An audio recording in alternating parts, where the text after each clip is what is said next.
Hello, everybody. I'm your host, Mike Bizard. My usual co-host, Alan Schimmel, is out on vacation, but we're going to be talking about Gen AI bubbles, what it means to be a modern CISO, and all these botnets that the DOJ is suddenly taking out. You're watching Techstrong, gang. We'll be back in a minute.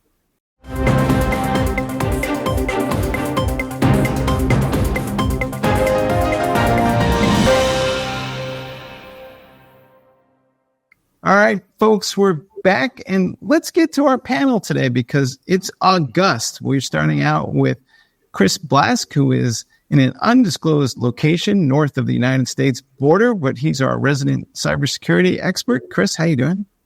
Wonderful. Good to see you, folks.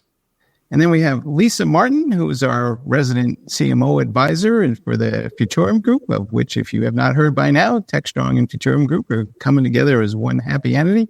Lisa's out in California. Lisa, how you doing? Doing well. Excited for this conversation, Mike, with you in the panel.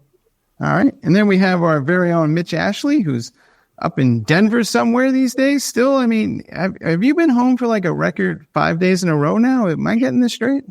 I'm cannot disclose what city I'm in, but this is a picture of my home studio. So yes. There you go. And finally, Cory Johnson is in San Francisco. He's our resident Wall Street market expert and will be instrumental in this first block. Cory, how you doing? Glad to be here. I'm younger than Joe Biden and raring to go. There you go. But who is it? All right. While we can still remember what we're talking about, there's a new report out from Goldman Sachs talking about how there just might be a bubble in all our expectations around the amount of revenue, at least, that Gen AI is going to create in the short term. It is suggesting that perhaps we overestimated somewhere. I guess maybe somebody on Wall Street did, or as they say, there are lies, damn lies, statistics, and Wall Street projections. But Cory, what's your take on what's going on with this report? I mean, did we all wake up one morning and discover this bubble, or is this some sort of correction? Well, what's among the great ironies, let's talk about what we're talking about. The irony, of course, is that Goldman Sachs was one of the firms that was out there promulgating the idea that AI was going to change the world and lead to productivity increases and GDP increases. And yet with this great report, really a thought-provoking report that has been quite the buzz on Wall Street for the last week, which is a lengthy report talking to a bunch of analysts, but principally hanging on a conversation between the Goldman Sachs analysts who wrote the report and an interview with MIT's Darren Acemoglu, a professor at MIT, as well as their own head of research, Jim Covello, talking about skepticism about the value created by generative AI. And specifically, really going through a lot of the assumptions that have been made about the places where productivity gains might lead to better sales and lead to more GDP, and the things that are different about generative AI compared to other big newish advances in technology that were new, such as mobile, such as internet. And it was a thought-provoking report, and I'm curious what you guys had to think about the thing as well. Mitch, jump in here because, we're both a little more on the IT side rather than the finance side. So I will just tell you how shocked and appalled I was to discover that this is going to take a while. You mean expectations have been overinflated, overstated? Yeah, gosh, I'm kind of surprised. Why would AI? I mean, think it would be smart enough to know that that's happened before. It is. We get exuberant about technologies, and it did have such an effect coming onto the scene with generative AI. It kind of surprised a lot of us, right? Look at what this can do, and so we're very excited about the possibilities. And of course, that drives investments, and whether it's startups or Wall Street or all the above. And, like every technology, we go through the hype cycle and end up in the trough of disillusionment and then kind of back out into the plains of reality, I guess. We'll go through that with, and maybe we've overinvested in AI or at least overvalued AI in some of our companies, as well as startups. But, we'll see. It's still early in the generative AI game. And so it's not surprising for somebody to say, hey, wait a minute, this is, it's not easy to do. It takes some work to really kind of do this right. And what are the best applications? So when you talk to people that are practitioners implementing generative AI, they're still working on what are the right places to use it and what are those applications. And because we don't want to spend time going down the wrong road and wasting money and time and in kind of the company's direction. So I think we're just seeing a little bit of a true up. I don't think this is the bottom, if you will. I think it's just part of the natural cycle that we're going through. Lisa, will there be a shift in what we're seeing in terms of the marketing and the positioning of Gen AI? Because honestly, these days, you can't even turn on the television without a Gen AI ad showing up. So will there be kind of a reassessment? It's great that we're having this conversation because on my show, Marketing, Art, and Science, I talk to CMOs every other week about what they're using emerging technologies for. And I just had the CMO CrowdStrike on. The show airs next week. And CrowdStrike, big cybersecurity company, as Chris knows, really leaning into generative AI because from a marketing perspective, blasting out a mass message to a huge audience doesn't work anymore. So we're seeing companies like CrowdStrike leaning into generative AI to really customize messaging because as we know, as customers and consumers, we all have this expectation that the messages, the content, the ads, what's served up is going to be personalized and relevant to us as individuals. So I think what we're seeing in the CMO landscape is organizations really leaning into it. And also not just that, using it to overhaul websites, seeing conversions from prospect to opportunity faster. So there's that almost tied to revenue, which is going to be key for organizations to be able to share. And I think marketing organizations have the experience now dipping their toes in to be able to really help the narrative. And in terms of really kind of refining what are the key use cases in which we're seeing Gen AI really play a role in that customer journey that leads to revenue. So I'm excited about it. I think there's a lot of potential and we're seeing a lot of really senior leaders lean in. Chris, I don't know if you want to jump in here because theoretically, at least one of the great use cases for Gen AI is in the realm of cybersecurity, but have you actually seen anything that people are actually using or is it all maybe theoretical still? Yeah, people are already using it. And to paraphrase Mitch's point, I'm shocked to find that there's gambling going on in here. But there are trends and there are trends. And in the end, some of them are speed bumps and some of them are on-ramps. And this is an on-ramp. Yeah, we all remember the IoT big bump was maybe 15 years ago. That's an on-ramp that's maybe 30 years long. I think we're sort of halfway down that, and AI ties into that. So, yes, it's being, as Lisa mentioned, it's being used in cybersecurity now. CrowdStrike, bug crowd's another good example, where you take crowdsourced hacking skills, human skills, and tie that with AI that has a practical value today. Cory, all joking aside, though, I think it was Bill Gates who said something to the effect that we tend to overestimate the impact of technology in the short term and underestimate it in the long term. So from where you sit, what is our time horizon on this? Well, I think so. I am reminded of the era of brochureware, right? When the first uses of web pages, the first creation of most web pages, not the best web pages, in fact, quite the opposite, was recreating what a brochure was and then putting it on the internet. And that seemed like the best thing to do with what are we going to do with this World Wide Web? We're supposed to have a web page. And what I read through in this report that was very thoughtful from some smart people was looking at the things that we do now and how they might be done differently using AI, done more quickly, really about sort of speed and process, about the things that we're already doing.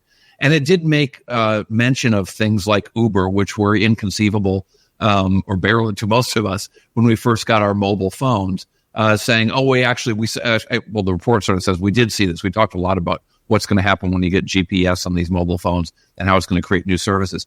But I think it was hard to imagine the multi-billion-dollar companies created from the uses of mobile phones when they first came out. And I think it's hard to imagine the multi-billion-dollar companies that will be based on things that only AI can do. This week I was at the Semicon West conference in San Francisco, and I sat in on some, as I often do, random sessions to just try to listen to what people were talking about. And these a couple of these sessions were about using AI to change the way that semiconductor fabrication facilities are running. And they talked about things like predictive maintenance on parts, so you could have certain parts working up until the failure of the actual device was predictable through the data that these devices have put off over the years. The kind of thing what they used to do was set up a schedule saying, on average, these things got to be replaced every 3 years, so we'll replace them every 3 years. But what they could actually do is figure out tiny little pieces that are more likely to fail based on massive volumes of data as the data is being created, and manage these replacements in ways that were not even possible at all. Now, that's not as sexy as relatable as writing your homework assignment on ChatGPT, right? That's something we can imagine. We know what homework assignments look like. We know how to cheat. We know how to put the two things together with ChatGPT. But the completely new use cases that we can't imagine right now, I believe, are going to create multi-billion-dollar businesses, but they're hard to measure at this point. And Goldman Sachs put some real brain power to work in this report, sort of saying, what can we measure and what's different? I'm always interested in what's different this time, not what's the same.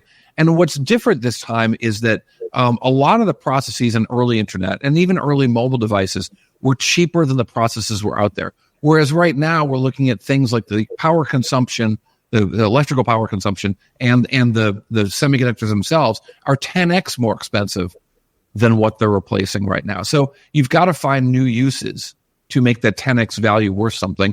And I was glad to see this report sort of shine a light on that, but I think they really missed the boat on imagining a bigger future. Mitch, did we underestimate the data management challenge here? And I'm asking the question because theoretically, if I want to use this in an enterprise setting, I have to either customize the LLM and I got to expose that to some relevant data. And maybe we're not all being honest about it, but it seems to me data management in a lot of these enterprises is nothing short of a full-blown mess. Kind of reminds me of the 90s election cycle. It's about the data, stupid, right? I mean, all of this, that's just the fuel that runs AI, as well as the technology. But without the data, it's not something that does a lot. And generative AI in particular brings some new challenges for data management, whereas machine learning has its own kind of workflow cycle about how you groom data, how you prepare it, you write your algorithms, you kind of tune all of that, eventually put that into your models and release it. Generative AI has similar kinds of capability or similar processes, but you also have this whole protection of your own data. And if you're using a public model or public service, like an OpenAI or something from Azure or somebody, that you still have to go through those processes. And I think many development teams are not in the business or used to being in the business of managing that data process as part of their software release cycle. We do it with databases and we do all the different forms that data is stored in. But this has got its own kind of process. You think about you've got to release the data with the code, with the application, and it may have its own sort of gravity and life cycle that it goes through. So AI is, the reason why we talk about AI ops is because we have a data management process challenge that we have to address. So did we underestimate it? Us as end users kind of don't think about that because we type in a prompt into a whatever chat or bot or tool that we use or something that's, augmenting our latest word processor or application that we're using. In the back end, it's all about the data. Lisa, how do we have this conversation? I'm going to ask the question this way. No one really kind of wants to listen to a marketing campaign that kind of tells them what they already know, that they're doing something poorly. And it's very difficult to position it that way because we have been telling people how heroic IT folks have been for the last 2 or 3 decades. So how do we kind of put a marketing campaign that says, you need to really get your data management house in order before you take advantage of AI? Is there a way to have that conversation that doesn't feel awkward? Absolutely. I think you bring up such a great point there. The data quality has to be outstanding. It has to be managed well. It has to be accessible for emerging technologies like Gen AI to be able to extract those insights, to deliver on this expectation of personalized messaging that I talked about. I think marketing as an integral part of the C-suite at organizations has the opportunity to understand the implications, the use cases, help refine those, and ensure that from a messaging perspective, it makes sense, that the data management piece is critical. It's really foundational to tools like GenAI being able to deliver personalized messaging, segmented campaigns that ultimately target revenue. So I think marketing, and I see this regularly, marketing being an integral part of the C-suite, really understanding all the business components from cybersecurity to the CEO's level, et cetera, has the opportunity to create the narrative that really defines the integration between data management, quality, Gen AI, and ultimately revenue. I think they're the right folks to do that. Hey, Mike, can I ask Lisa a question? I'm excited that you're here because I have this question of, we're in the era of marketing that we have AI in our product. And so you see the commercials on TV and everybody's, saying that, talking about how do you break through in this era where, okay, so what, everybody now has AI in their product. How do you differentiate in that kind of this part of this adoption cycle? Love to hear your thoughts on that. That is a huge challenge for organization. You're absolutely right. The differentiation, which is critical for organizations. Those that I talk to, we often have the conversation about the infusion and integration of AI into the technologies, as well as the integration of AI, generative AI, into practices, functions like finance, like marketing, et cetera. I think that it's imperative for organizations to really start watching the data. How are they able to move the needle? And by that, I'm talking about influencing revenue, helping organizations make decisions faster, integrate technologies faster that will bubble up the differentiation. But marketers need to be really keen on that because it is a level, it seems like from a messaging perspective out there on TV, radio, et cetera, social, it's a level playing field, but organizations need to lean into it and adopt use cases that show value to their customers from a product functionality standpoint, as well as a messaging perspective. So I think we're on the early innings of organizations really leaning into what their differentiation is that really makes sense. And it's an aha for customers to go, I'm going to choose your product because I understand clearly. Well, maybe they don't know yet. It's actually, they probably don't. I think it's early innings. We're seeing some use cases, but that differentiation piece, to your point, is critical for organizations. And I hope in the next 6 to 12 months, we start seeing some of those bubble up.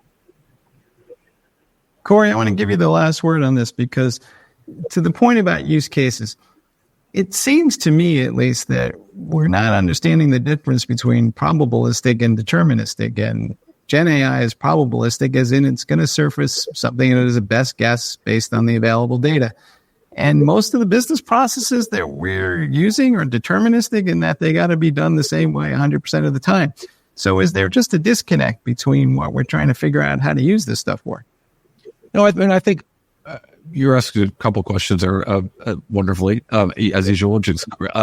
I think that one of the most wonderful things that AI is going to give us is the ability to be differentiated, is a way to have a deterministic for every use case, not for most use cases, right? The way we do things in our lives and certainly in business is figure out what's going to work most of the time and create a cookie cutter and try to jam everything through that. And I think what AI is going to let us do is treat individual problems individually because we've got the ability to do so much more processing. And I mean that in a more metaphoric way than just a specific way. We're able to really look at everything for what it is and figure out a solution just for that thing and treat every problem as its own problem. And indeed, isn't that a wonderful thing? Treat every person as the person they are, not the person we need them to be. And so I think that the potential is there to do some wonderful things that is hard for us to imagine right now. But I think that this report raises some wonderful questions. And indeed, when it comes to valuations of these stocks, that it's the age-old problem of the market, which is Ben Graham put it this way 100 years ago, saying in the short term it's a voting machine, in the long term it's a weighing machine. The stock market is, but in another sense, it's about direction. And if the direction is towards AI or away from AI, towards AI is sort of not measured for now. It's just go in that direction, buy those stocks, figure out who's going to get some impact and throw that thing in your portfolio. And I think that this report was saying, well, let's do some weighing here. Maybe this is a moment. I don't think this is the big moment for weighing the value of AI, but it was the market's first significant moment in that regard. All right, folks, I am not a Wall Street person, but sounds like if you're a day trader, sell. If you're a long-term investor, buy low. We'll be back with our next block in a minute. SecurityBoulevard.com is the leading resource for news, analysis, and education on challenges facing the cybersecurity industry. SecurityBoulevard.com covers all aspects of cybersecurity, including data security, DevSecOps, cloud security, application security, network security, security threats, and more. SecurityBoulevard.com has the largest selection of security content, featuring breaking news, blog posts, podcasts, and more. Visit www.securityboulevard.com to learn more. SecurityBoulevard.com, home of Security Bloggers Network. All right, folks, we're back and we're talking about our next major topic, which is, well, what exactly is a modern CISO? There's a new report out from Netscope talking about how the level of risk that the modern CISO is willing to accept seems to be a lot higher than the previous generation, at least. And it even seems like in some cases, they're more willing to accept risk than some of the CEOs are these days. So, Chris, what's your take on what is the modern CISO like compared to what we used to think of as CISO in our minds? Well, the modern CISO is an evolving creature, right? We've discussed this before, but this is a multi-decade issue, right? Since that acronym was coined, it's gone through a phase, that I think it's out of now, where the inside joke was if a friend of yours has been a CISO for more than 2 years, you ask him, what job they're looking at next. But at the end of the day, anybody who thinks about security, and Cory, security is the actual financial side of things. You realizes that it has to come from the board. The board has to take responsibility. And we've been talking about AI in the previous segment, these emerging areas. The internet isn't emerging anymore, right? CISOs need to actually be, linked properly, be actual C-suite members and linked. So I think this, to your question, I wasn't really surprised. I think that the herd of CISOs that are currently in the roles are building on top of the experience. A phase of, it's just a title to it's just a fuse that allows the actual C-suite to get out of trouble, to people who are saying, no, this is my career and I'm the expert and this is how we manage risk. And our community tends to be really good at this. We do this stuff for a living. Mitch, you do CISO talk, and let me ask you a blunt question. Sometimes when you see somebody running for office, they run as, we're going to clean up the town and we're going to be here for the people and we're going to protect their interests. And about 9 months into the job, they start rubbing elbows with developers and realtors and all kinds of people. And the next thing you know, the zoning laws are changing. Are CISOs getting too close to the business folks that they're supposed to be, quote unquote, protecting and kind of picking up some bad habits? I wouldn't describe it that way. I think that's the desires to get closer to the business. I think it's really driven by not just a career advancement, but wanting to understand where the business is headed. So it's a kind of like IT being sort of a back office function to now every company's a technology or a software company, right? It's a critical part of the business strategy. So I think it's driven by, for the most part, good reasons. But to your point about getting too close to the business, I look at the modern CISO as someone who is getting very close to the software teams, to the cloud teams, to people who are implementing the technologies, and particularly technologies they may not understand. When I was at the AWS Reinforce conference, Chris Blask, who's the CISO for AWS, got up. First thing he talked about was hardware security and talking about the chips and the enclaves and how they manage data transferring between elements of the hardware architecture.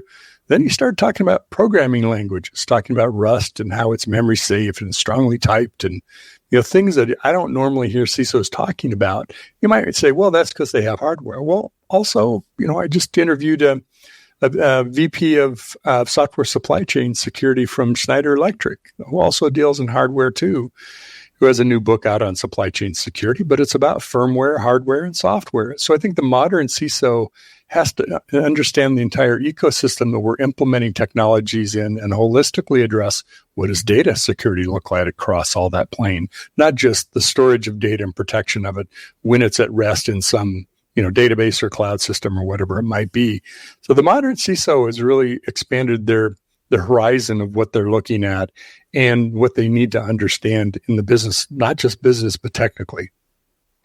Lisa, the other day, I'm watching the Yankee game, as I am prone to do, and an ad comes on. And much to my surprise, it's Keanu Reeves shilling for a security company. And I was just like amazed. And it was pretty, high production value, to say the least. Is the whole conversation around cybersecurity and marketing and who's involved in this conversation changing? Yes. It is, and it needs to. I think that one of the most important things that the modern CISO has to deliver is great communication skills. I agree with what Mitch is saying. I talked to a modern CISO yesterday and said, talk to me about some of the alignment challenges or where alignment is key. But we're seeing that things like cybersecurity are front and center conversations because it affects everybody in every industry, in every walk of life. So interesting. I haven't seen that Keanu Reeves commercial, but I'm going to have to Google it when we wrap here today, because I think what organizations are trying to do is really kind of bring in compelling people to continue the conversation of awareness, which is absolutely critical. It cannot be a one and done thing. It has to be continuous. But I think from a cybersecurity perspective, the communication is key. That's why I think CISOs and CMOs are greatly aligned, or should be, because the CISO needs to be able to communicate cybersecurity issues, threats, regulatory landscape, how things are emerging, evolving, to non-technical people. God forbid there's a breach. Nobody wants to become the next press release headline, but that communications piece is key. And so it's interesting, and I'm going to keep my eye out for this now that you brought that up, to see what companies are using celebrities to be able to start making sure that awareness piece is fundamental. When I talked to CrowdStrike last week, they talked about the Super Bowl commercial that they did because they wanted to be associated. CrowdStrike equals cybersecurity. So going out to the mainstream, one of the most watched events in the world, with the right message, is something that the general population needs to hear consistently. So go Keanu Reeves. I'm going to look into that for sure because it sounds interesting. Chris, is Keanu Reeves somebody you're going to identify with? Does this kind of make you feel warm and fuzzy, or does it kind of feel maybe silly? I don't know. No, I think it's wonderful, right? All this is evolving, right? And, Mitch mentioned Cassie Crossley Schneider, right? And focusing on the supply chain and so forth. And I think it's interesting in the context, what we're talking about. My last comments on CISOs, we're evolving, right? It has to all come together in the end. And one of the things that Cassie's been focusing on is the hardware, as you said, the hardware, firmware, software, it's all combined. And, the FCC, interestingly, one of the tiger teams in the CISO world that Cassie's firing up is focusing on an FCC requirement that device manufacturers give a QR code that will effectively tell the end user everything they need to know. So what is that? What is everything you need to know? So we can map that, that requirement. As a security person, I could have said 30 years ago, you should do that, but we couldn't. But as we can, we have to.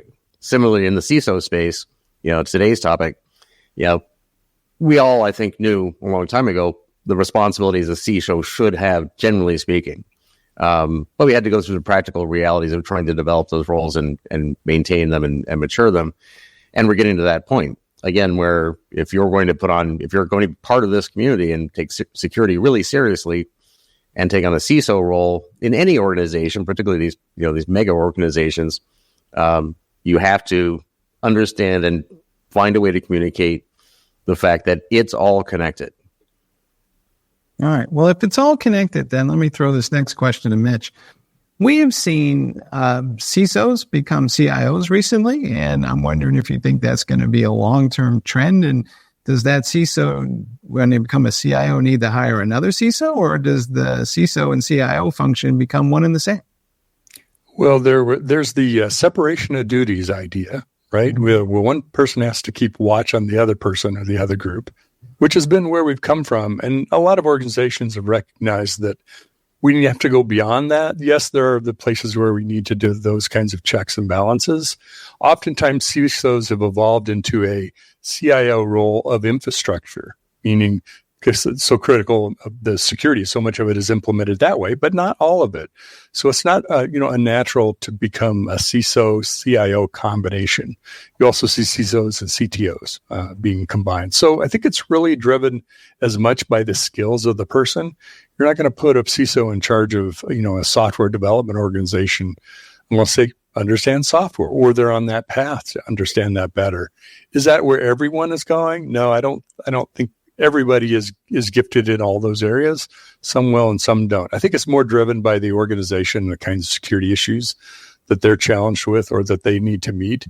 If I'm in a company where the agility of my software, the resilience and ability of my organization to respond to market conditions, but I need to make sure I'm really doing that securely, I'm going to have a CISO tied into that process, whether they're in charge of it or not, tied into working with the development, the cloud, the infrastructure teams to know that when we pivot, we're pivoting not off the cliff into some security issue, but we're pivoting to the next point we want to move from. Corey, not too long ago, there was a company, a public company, I believe, who got called out for having a CISO that was at least assessed by some folks as not having the level of expertise required. Is Wall Street looking and evaluating the cybersecurity strategies of the companies they follow? Will they punish them for breaches, or has it just become a cost of doing business? I thought you were going to say, speaking of underqualified, Corey, that's the great toss. I think that, you mentioned Keanu Reeves and the ads that he's doing for Palo Alto Networks.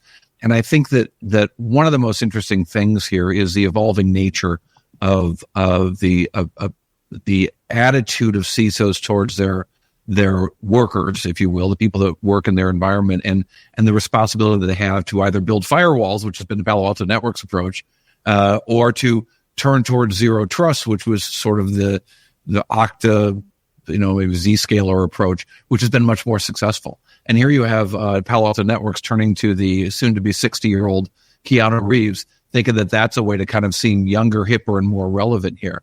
And so I think that fundamentally what Wall Street wants to see is what everyone wants to see is increasing sales at scale, and the growth that they're going to get from that might turn into actual, stock market a reflection on those growth numbers. And having the right product's the most important thing.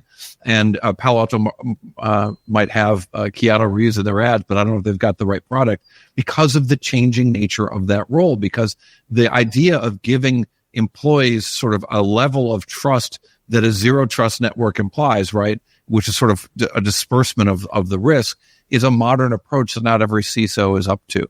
And I think that you can see it in really the attitude of the CISOs, whether they can truly adopt that approach or they don't trust anyone and they want to build firewall upon firewall. Chris, is there a disconnect between the CISOs and the rank and file? And ultimately, what's your best advice to somebody who just became a CISO? Well, in reverse order, my best advice to someone taking a job as a CISO is take your career more seriously than the job. You have to. I don't believe that you can do security at all, much less lead security teams, unless you really, really mean it. You have to actually do your best to actually get the best result. And beyond that, it's a matter of detail. As I said in previous comments, this is a moving landscape. If I was going to advise someone, moving into the CISO space, I'd say talk to a lot of the CISOs, watch Mitch's show, find out what is practically, pragmatically important and achievable, right? Having, lofty goals is a lovely thing, but in taking that kind of role, you're assuming the responsibility to get things done. So find out what's pragmatically possible and then push the limits of that to get the best result. All right. Hey, Mitch, who do you want to play you in the movie? Well, since Kino's taken, let's see. I don't know. I could pick a lot of people, but it wouldn't be me. I'll tell you that. All right, guys, we're going to end this conversation here and move on to our next block, and we'll be back in a minute.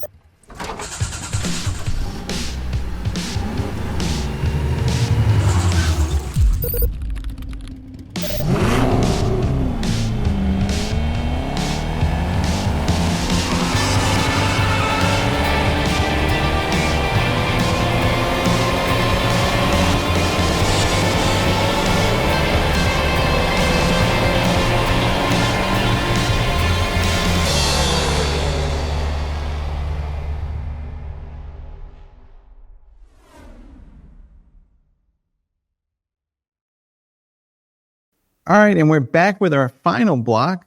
The DOJ announced that it has taken down yet another botnet. This one was allegedly run by somebody out of Russia to launch disinformation campaigns.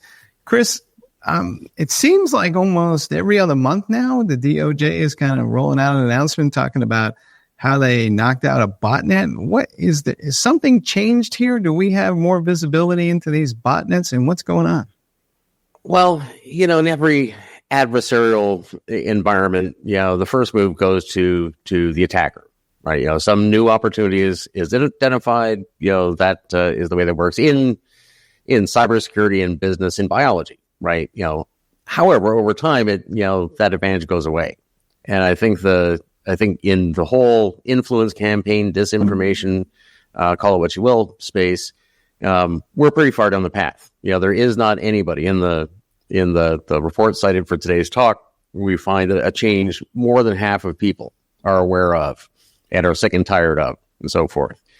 And so it's not a one side versus the other, even believing this is going on. And on the response side, there have been a lot of people for a lot of years now working on this really, really hard.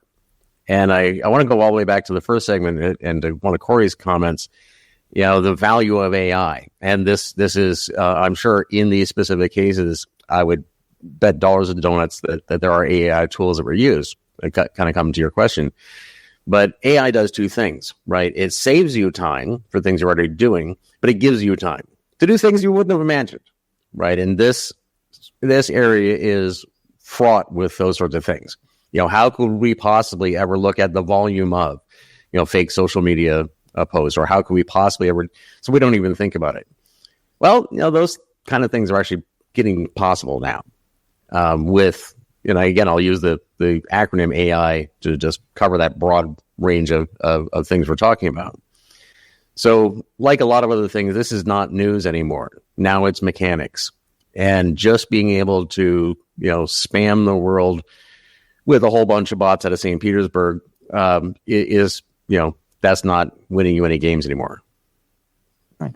Mitch, to Chris's point, we saw Lockbit folks, I think, got knocked off for maybe a couple of weeks. It almost seems like to me that the bad guys have assumed that they're going to get knocked off, and they have a backup infrastructure almost ready to go, and it's become part of their business model. So, I mean, hats off to the DOJ for knocking out a botnet, but is this kind of, not going to make much of a difference at the end of the day?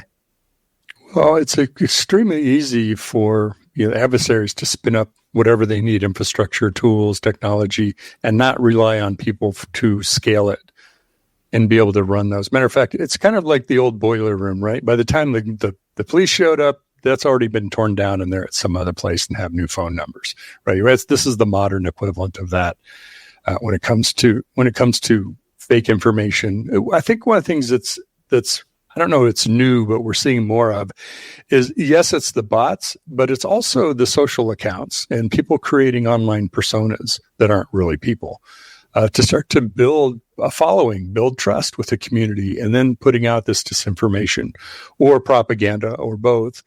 And, as they're taking these things down, they're taking down social accounts as well as domains and servers and things like that. But again, the infrastructure to do this is very easily to acquire, the tools to do it. And while one is being successful, they're working on the next 5 or 6 deployments, whatever number you want to say. But it is that kind of a cat and mouse game where you can chase me, but I'm already working on the next race. Mm-hmm. So, Lisa, let's shift the gear here for a second, because most of this disinformation stuff it's political in nature. But let me ask you this. What's to stop somebody from deciding that they're going to launch a disinformation campaign against a vendor and use this technology to kind of create an anti-marketing campaign that's designed to either reduce sales or take their stock price down? It seems like the tech is getting to the point now where we might be seeing some new use cases here. That's a great point, and it's a scary point. Mitch mentioned kind of the magic word that comes to my mind when I think about this bot farm and others is trust. I think one of the biggest trust is currency these days between vendors and their customers and partners and the whole ecosystem. I don't think there's anything right now stopping the malicious behavior that you talked about. I think that once the trust is broken, it's really hard for organizations to rebuild that. So it's one of those imperatives that whether a company is, who's not using chatbots these days for customer service, contact center, et cetera, they need to be really working with other technologies to understand what's being said on those other channels. They need to really have the visibility that the technology is there for, I think, today, to really understand what's being said to whom, how far the message is spreading. And this is kind of that balance of, we talked about earlier, some of the great Gen AI use cases for companies and marketing and some of the bad ones that are out there. It's a balance and it's shifting consistently, but organizations need to get their eyes, ears around what's being said about them out there in the ether so that they can help from a brand reputation perspective to manage it. And I don't think it's control it. I think it's manage it because it's so dynamic. Cory, it may come as a surprise to you, but having grown up in the Bronx, I have some friends that operate in the gray area, especially around Wall Street, and it kind of looks like this. Is it the Bronx tale you have for us? Yes, exactly. There's a wait. Where in the Bronx? Yeah, well, actually, nowadays he lives in Rye, one of the most expensive neighborhoods in Westchester County. But I used to live in Rye. In a table in the back of the restaurant, you'll recognize it. But without naming names, they have set up what amounts to is an email chain and a thing that they blast out to. And the content in there is deliberately created sometimes to short a stock. Sometimes it's to echo some national trend that allows them to kind of reinforce a position that they are taking. And a lot of that material is suspect, and it's definitely chosen with a goal in mind. Is this been going on for a long time, it seems like to me, and it's a form of disinformation, but, is the way we think about how stocks are bought and sold going to change because of disinformation? You don't know this about me, but I spent many years running a fairly large portfolio of short-only names. So I was a hedge fund manager at the second largest short-only hedge fund in the world, and I ran a big chunk of that money. And one of the things that engenders is a study of the history of financial fraud and market fraud. And market fraud of a certain type has always relied on the ability to get to people where they are. And the regulators are always backwards looking and always looking at things that used to happen, not things, specific things that used to happen, not trying to stop them from happening in the first place. It is a long time complaint for many of us with the Securities and Exchange Commission that they only look for things that already happened, not trying to prevent things that are about to happen. And so whatever the most modern form of communication is and the rails upon which those communications rely is where stock fraud is going to happen. Probably half of all internet traffic is bots. And by some studies, 2/3 of that are malicious bots to be used in some way or another, whether or not they're actually being used in a malicious way or set up for essentially the rental out to the people who are going to use those networks to do bad things. That's where the traffic is. That's what's happening on the internet. Again, half of all internet traffic is probably bots. And sure enough, we're going to see a lot of that used for malicious intent, not least of which to get people to buy crummy securities. There you go. So Lisa, walk this through with me a little bit. So the people with an agenda, shall we say, are using tech to drive an outcome that's probably not in the best interest of some of the vendors and the marketers. Do companies need to have what amounts to now like a political war room that responds to this stuff as it happens in real time? Because it seems like the game is shifting. That's a great point. I like the concept of the war room, and I think it's absolutely essential for organizations in every industry, given the volume of malicious activity that's out there. As much as the good guys have access to great technology and emerging technologies like we've been talking about, so do the bad guys. It's a race. organizations need to have that visibility that we talked about earlier, to understanding what's being said about them, by whom, to whom, what messages, and how do they respond to it in as near real time as possible. I think that could be an interesting application of the evolution of the CISO role that we talked about earlier. And the marketing folks need to be on it from a messaging perspective, because brand reputation is linked to revenue and success. So I'm going to actually start asking my CMOs, now that you bring that up, about just that, of what they're doing to be able to respond to things in at least near real time to protect the brand reputation and the revenue generation, the ARR that a company is capable of.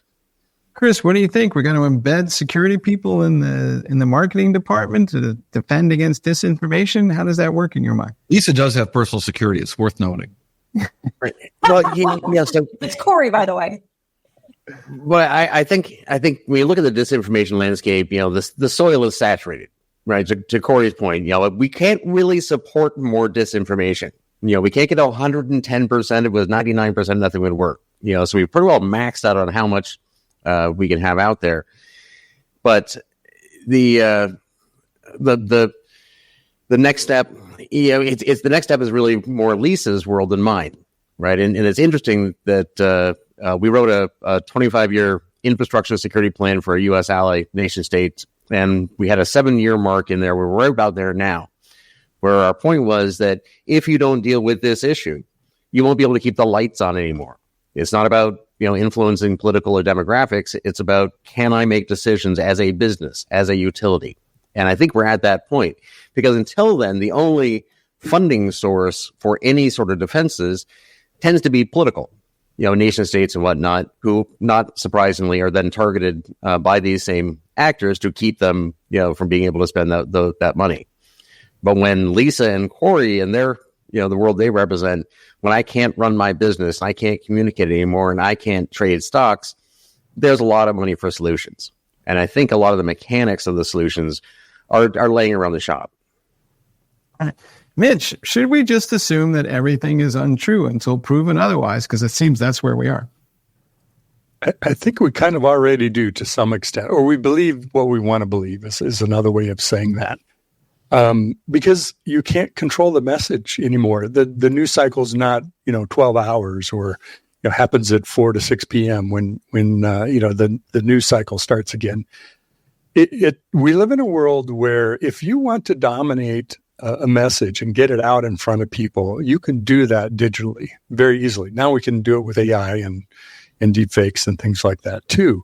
So I think people are increasingly creating a genuine distrust of things that they don't regularly follow and not knowing whether that's true or not. I mean, I don't want to go into politics, but there's a whole conversation going on about, no matter what happens between Biden and Trump, they stay neck and neck, right? Nothing kind of moves the needle very significantly. I think that's a good example of just people are going to fall into a category of what they want to believe in. Or what validates their beliefs, things like that. And I think that's just a natural human response. I'm no psychologist, but it makes sense to me. So I think the challenge is, if you want to get a message out there, you can. If you want to do it in an offensive way, you can. If you want to do it in a highly pervasive and sustained way, you certainly can. And that's kind of what builds up that, frog in the water as the temperature increases, to not realizing what I now believe in or what I've seen, I don't believe. So you're going to go to the Corys and the Chris's and the Lisas of the world, and that's who you're going to have some trusted sources. You're going to say, is this what this Mike guy, bizarre dude, what's what he's saying? Is that, Lisa, what do you think of that? Are you good with that? Do you follow his jam, or are we talking some funny business here? All right, Lisa, I'm going to give you the last word on this, because it is trust. Yeah. And so the question is, how do we establish trust and maintain it? Because, to the point where I trust Mitch and I trust Cory, I trust you and I trust Chris, because we're vetted and I know you guys. But how does that work out at scale? That's a great question. It's so challenging. I think the control word is out of the realm of possibilities now. I think it's management. And I think it's the consistency with which organizations deliver messages that are then validated by customers consistently over and over again. as an extension of the trust relationship that organizations have. I think that once customers are able to verify what the company is saying is true and demonstrate it, and from an impact perspective, that propagates throughout communities. And that the power of the community is incredibly important here, because trust as currency, as I mentioned, is incredibly challenging to manage, let alone control. But I do think from a marketing messaging perspective, the more customer voices that can support messages of truth and verity are big allies to organizations and vendors in every industry these days.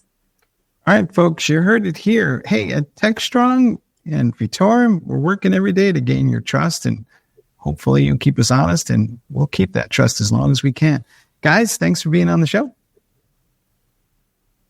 Thanks, Mike. Thank you. Pleasure. All right.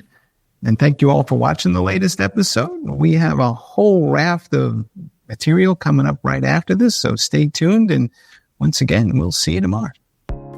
I'm Bonnie Schneider, sustainability contributor to the Techstrong Group.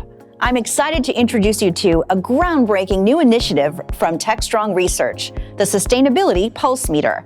The Pulse Meter offers valuable insights into how environmental responsibility factors into tech purchasing decisions for key players in the industry. Position your company as a leader in the industry and differentiate from your competitors with the Sustainability Pulse Meter, offered exclusively from Techstrong Research.